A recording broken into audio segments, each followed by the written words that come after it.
जो लोग रात को एसी में सोते हैं और जब सुबह एसी से उठते हैं तो उनका गला सूखा होता है, नाक बंद हो जाती है, सिर भारी भारी हो जाता है, दर्द सा होता है सिर में और त्वचा रूखी सूखी सी हो जाती है। जानते हैं ऐसा क्यों होता है?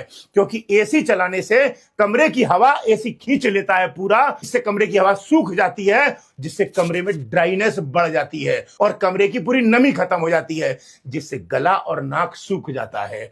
अब अगर इससे बचना है तो कमरे में पानी से भरा एक बर्तन रख दिया कीजिए। इससे क्या होगा?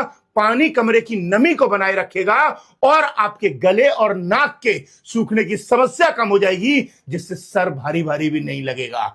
हर चीज का एक साइंटिफिक तरीका होता है। ऐसे ही नहीं है कि दुकान से एसी ले आए, खरीद के और चलाना शुरू कर दिया, सुबह सुबह भले खोपड़ी दर्द मारती रहे।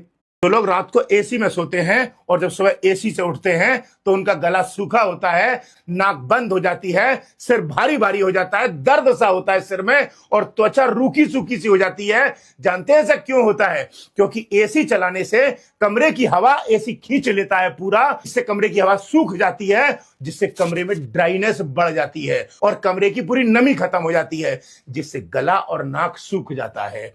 अब अगर इससे बचना है तो कमरे में पानी से भरा एक बर्तन रख दिया कीजिए। इससे क्या होगा?